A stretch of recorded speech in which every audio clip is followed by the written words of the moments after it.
Well, good morning, and thank you for tuning in for this stay-at-home sermon on Sunday, June 14th, 2020. We did have our first live worship in weeks. Last Sunday in Common Ground, we had a great time. There were 93 people present, which was a good number to start with, and chairs were spaced out, and we offered hand sanitizer and mask and asked people to be socially distanced, and we dismissed by groups. We asked people to also to be seated by households so that households wouldn't mix together for obvious reasons. And so we did all the things, those things that were necessary to be cautious and keep people safe and healthy. And I felt like even with those things happening, that there was a great spirit of excitement and atmosphere that had a lot of energy to it as we came back. And we were so glad to be back again. I want to thank our worship team for all being there to get things launched and back in the direction. So we will continue with those precautions and guidelines that are there until further notice. And so we hope that those of you that are staying at home just will remember how much we love you, how much we miss you. We're saving a seat for you. And so we look forward to the day when you're able to be back together and be with us in person live. But until then, we're going to have this little stay-at-home sermon that will be released at 8:30 on Sunday mornings. And then the live sermon, which will be a more complete, fuller message that will be preached live at 10:40 on Sunday mornings. It will be edited and released usually on Mondays. So thank you for being here. We pray for you. We miss you so much.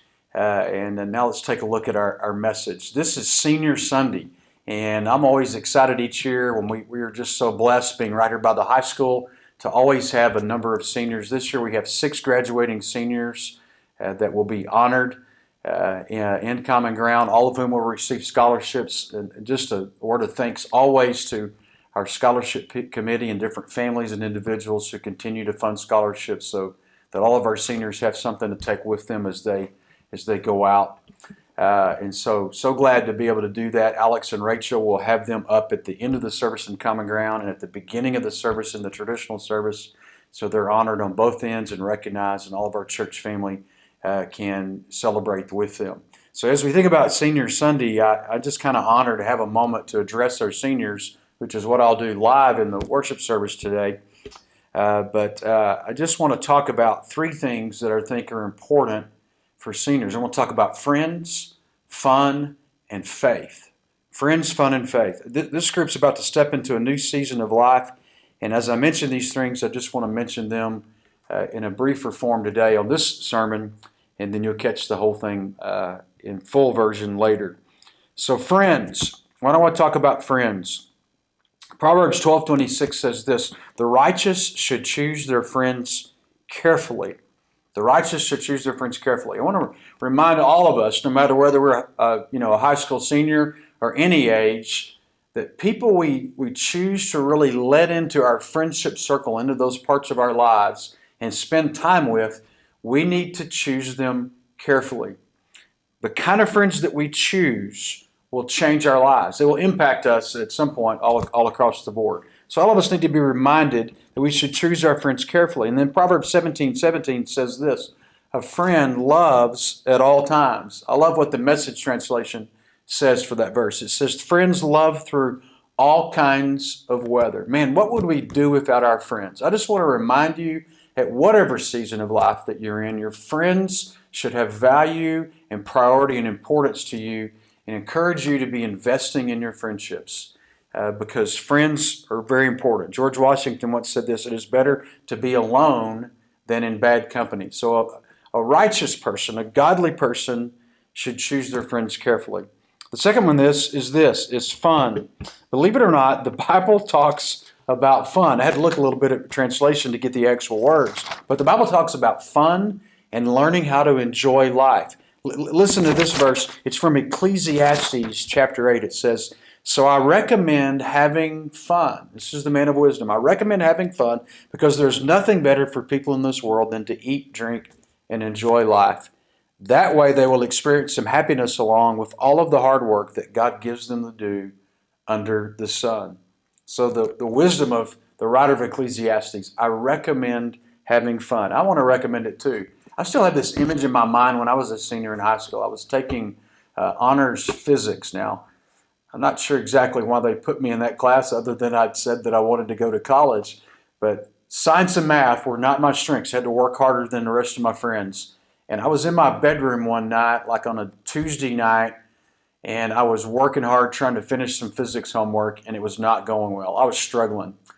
And then there came a knock at my window, and I looked out the window, and this girl that I was dating who lived in another town, and two of my other friends said, "Come on, we're going to go over to so-and-so's house, and we're going to hang out, and we're going to have some pizza and shoot pool and just have fun together."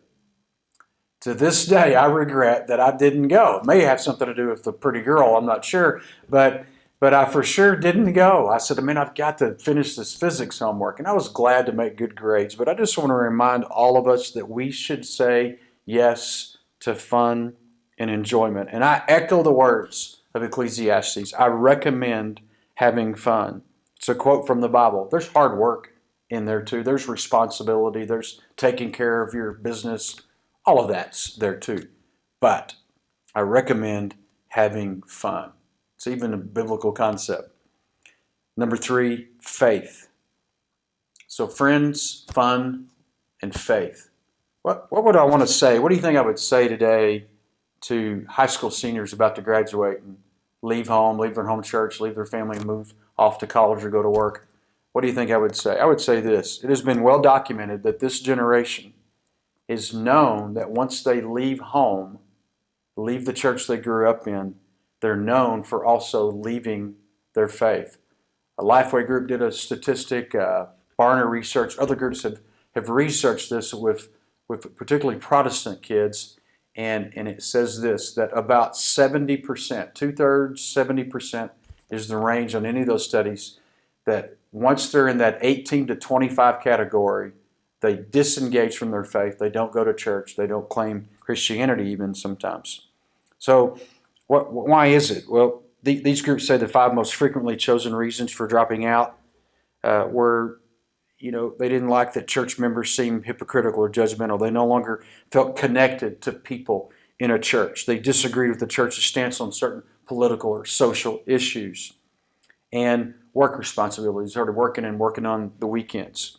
So I want to say to all of us, as we encourage our high school seniors to stay engaged in their faith, that the resources of the kingdom are in the church, and the people of the kingdom go to the church on Sunday mornings. So we need to come and help them understand that it's important for them to stay engaged with their church and their faith. So we need to pray for them and support them and do more than just hand them something on Senior Sunday, but be involved beyond that. So we hope that this group will figure out a way to break that statistic and stay engaged in their faith. And I think we should say this, that the church must do better.